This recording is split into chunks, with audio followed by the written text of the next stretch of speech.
नमस्कार, स्वागत और अभिनंदन आप सभी का। साथियों, आज इस पेपर के बारे में हम चर्चा करेंगे, वो है आपके सेकंड ग्रेड का पेपर, वो भी संस्कृत विभाग का। इस पेपर के अंदर हम देखेंगे कि राजस्थान जीके के जो क्वेश्चन थे वो किस प्रकार से पूछे गए थे, ताकि आगामी जो एग्जाम होने वाला है उसके अंदर आप अपनी तैयारी को और बेहतरीन कर सकें। आइए शुरू करते हैं। लीजिएगा, पहला क्वेश्चन आपके सामने ये रहा। क्या पूछा जा रहा है, देखिए। क्वेश्चन पूछा जा रहा है आपसे 1857 ईस्वी के प्रथम स्वतंत्रता संग्राम में अंग्रेजों के विरुद्ध झांसी की रानी लक्ष्मीबाई और तांत्या टोपे को अपनी सेनाओं के वेतन और रसद हेतु धन किसने उपलब्ध करवाया था। सीधा सीधा पूछ रहा है ये कि 1857 का जो स्वतंत्रता संग्राम हुआ था उसके अंदर झांसी की रानी लक्ष्मीबाई और ग्वालियर के विद्रोही नेता तांत्या जो टोपे थे, इनको आर्थिक सहायता यानी कि धन किसने उपलब्ध करवाया था। ऑप्शन है आपके सामने डूंगजी जवाहर जी, शेठ अमरचंद बाठिया, कुंवरदीप सिंह या महाराजा मान सिंह।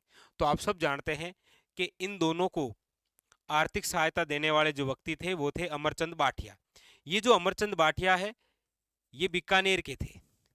ये कहाँ के थे? बीकानेर के। लेकिन ग्वालियर के अंदर ये व्यापार किया करते थे, इसीलिए ग्वालियर के अंदर लोग इन्हें नगर सेठ के नाम से भी जानते हैं।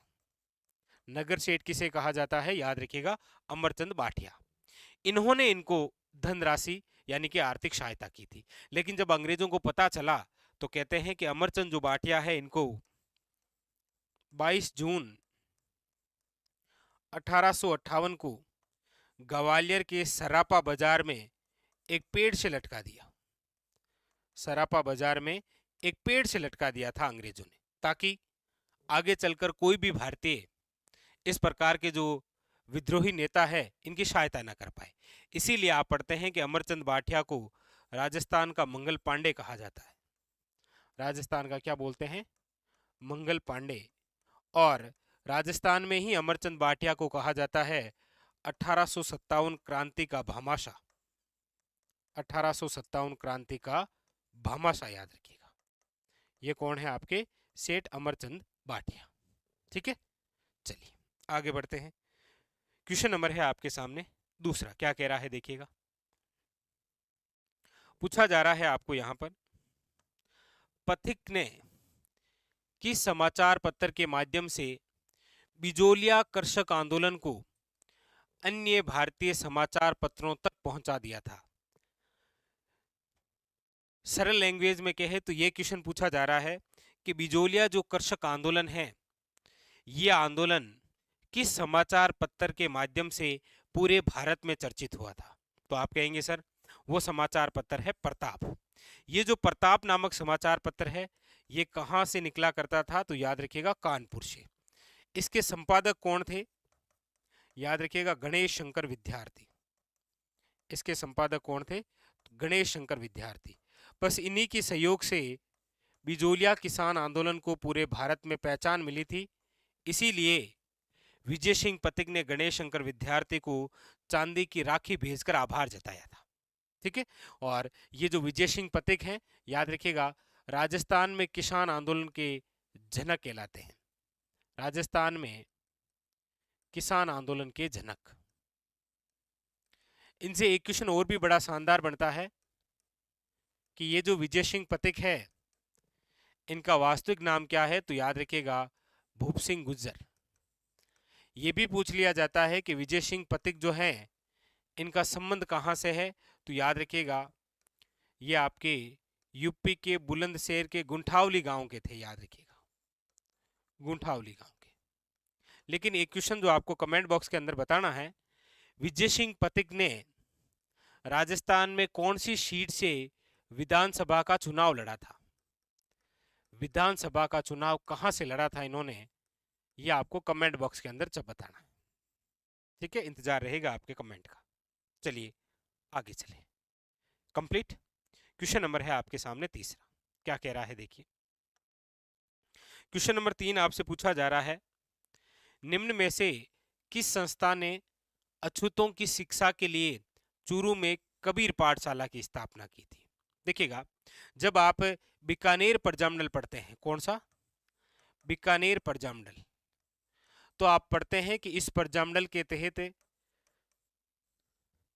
जन जागृति लाने का जो कार्य किया था वो जिस सभा द्वारा किया गया था वो है आपके सर्वे हितकारिणी सभा। ये जो सर्वे हितकारिणी सभा है इसका जो गठन है वो 1907 के अंदर स्वामी गोपाल दास द्वारा किया गया था। ठीक है, और इसी सर्वे हितकारिणी सभा द्वारा, ये सभा कहां पर, याद रखिएगा 1907 चूरू के अंदर स्थापना है, और इसी सभा द्वारा दो पाठशालाएं खोली गई थी, एक तो कबीर पाठशाला और एक याद रखिएगा पुत्री यानी कि कन्या पाठशाला। और पूछा यही गया है कि ये कबीर पाठशाला किस संस्था द्वारा है, तो याद रखिएगा सर्वे हितकारिणी सभा, जिसका गठन 1907 चूरू के अंदर स्वामी गोपाल दास द्वारा किया गया। ठीक है, चलिए अगले क्वेश्चन की ओर बढ़ते हैं। क्वेश्चन नंबर है आपके सामने 4। लीजिए क्या पूछ रहा है, पूछा जा रहा है भिल्लों में धर्म सुधार के लिए भगत पंथ स्थापना किसने की थी? तो आप सब जानते हैं कि भिल्लों के लिए जो भगत पंथ चलाया वही भगत आंदोलन कहलाया, और भगत आंदोलन करने वाले जो व्यक्ति थे प्रमुख जिनके निर्देशन में हुआ था वो है आपके गोविंद गुरु। गोविंद गुरु ने दो कार्य किए थे, एक तो भगत पंथ की भी स्थापना की थी इन्होंने, और एक भिल्लों के अंदर आपसी भाईचारे के लिए सम सभा की स्थापना भी की थी। ये दोनों बात याद रखें। ये जो गोविंद गुरु हैं, याद रखिएगा इनका जो जन्म है वो 1858 ईस्वी के अंदर डूंगरपुर के बांसिया ग्राम के बंजारा परिवार में हुआ था। और एक चीज और याद रखिएगा, बड़ा अच्छा क्वेश्चन बनता है कि गोविंद गिरी ने भगत आंदोलन चलाने के लिए किस स्थान को अपना केंद्र बनाया था, तो याद रखिएगा बेड़सा गांव को इन्होंने अपना केंद्र बनाया था, और बेड़सा गांव डूंगरपुर में ही है। बांसिया ग्राम में इनका जन्म हुआ था गोविंद गिरी का। ठीक है, याद रखिएगा। तो ऑप्शन नंबर हो जाएगा आपके सामने 2 is A correct answer. Next अगला देखिएगा, अगला है आपके सामने क्वेश्चन नंबर 5। भारत सरकार ने 5 जनवरी 1949, प्रजामंडल जब आप पढ़ते हैं तो ये डेट जरूर पढ़ते हैं कि सिरोही का जो प्रशासन है वो किस सरकार को सौंपा गया था। तो आप अक्सर जब सिरोही प्रजामंडल भी पढ़ते हैं तो यही पढ़ते हैं कि सिरोही प्रजामंडल की जो स्थापना है वो कहाँ हुई थी, बंबई में। तो भारत सरकार ने 5 जनवरी 1949 को सिरोही का जो प्रशासन है वो किसे सौंपा था, बंबई प्रांत को। बंबई प्रांत के अंदर ही आया करता था गुजरात। ठीक है, इसलिए आप अक्सर ये भी पढ़ते हैं कि माउंट आबू जो क्षेत्र है सिरोही का उसे गुजरात में विलय किया जा रहा था, लेकिन आगे चलकर फिर आपके भाषा के आधार पर पुनर्गठन हुआ तो हमें माउंट आबू मिला। और वैसे माउंट आबू मिलने की वजह हतल गांव है, और हतल गांव के एक व्यक्ति जिनका नाम है गोकुल भाई भट्ट, जो हमारे राजस्थान के गांधी कहलाते हैं। पता ही आपको तो। ठीक है, चलिए क्वेश्चन नंबर है आपके सामने 6। देखिए क्या कह रहा है, रिखिया रिखिया मेघवाल भक्त, मेघवाल भक्त क्या कहलाते हैं, याद रखिएगा रिखिया। ब्यावले है गीत, और नेजा है ध्वजा, ध्वजा। निम्न में से किस लोक देवता से संबंधित हैं? मेरे हिसाब से कोई डाउट ही नहीं होना चाहिए, रामदेव जी।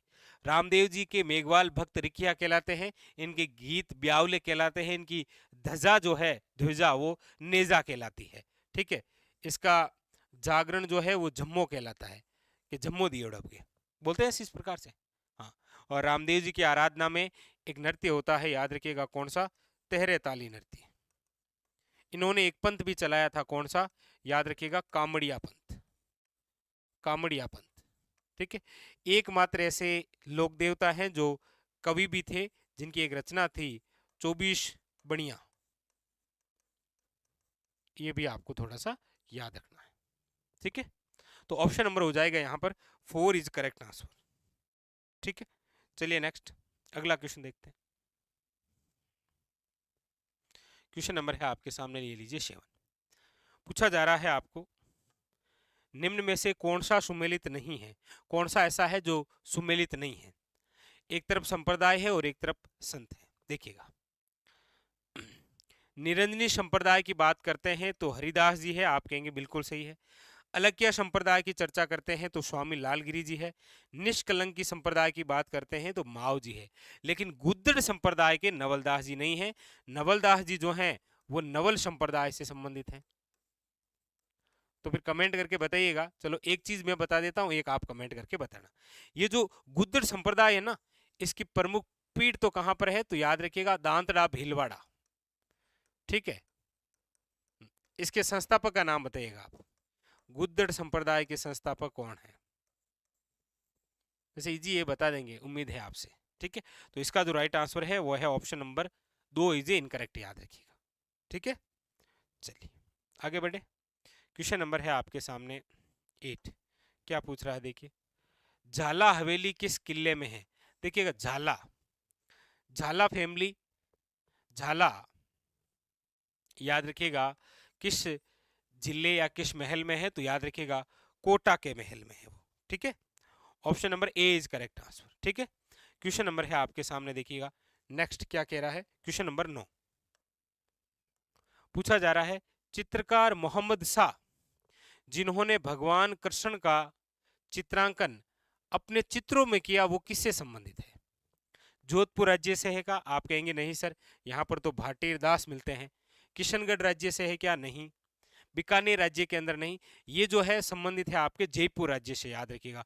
मोहम्मद शाह नाम पढ़ते हैं अक्सर आप चित्रकार का, तो यहाँ पर ऑप्शन नंबर हो जाएगा आपके सामने 3 इज करेक्ट आंसर। नेक्स्ट देखिए अगला। अगला है आपके घुड़ला का त्योहार किसकी स्मृति में मनाया जाता है? देखिए घुड़ला का त्योहार कौन से क्षेत्र में मनाया जाता है? पहला क्वेश्चन मारवाड़।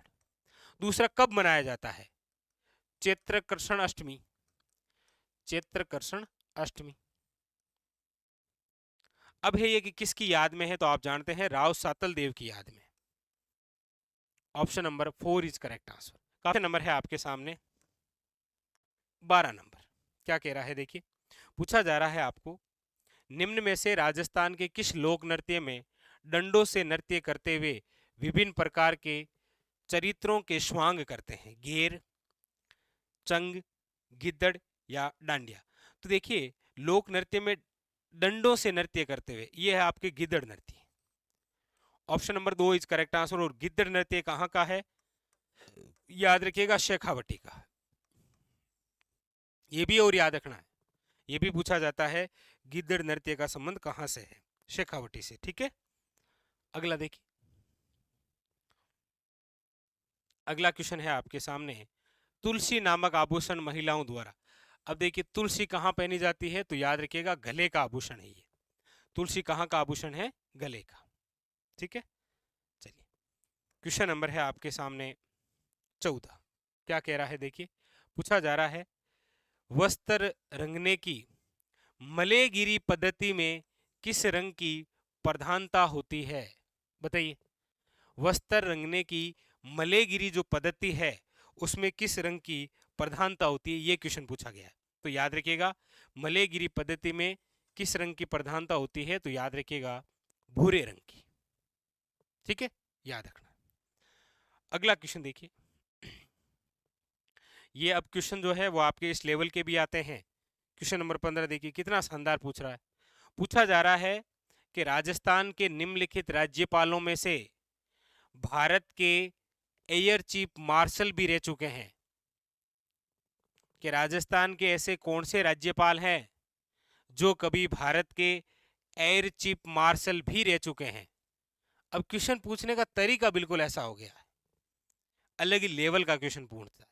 अब ये कौन है, तो याद रखना है आपको OP Mehra. Option number 3 is correct answer, याद रखिएगा।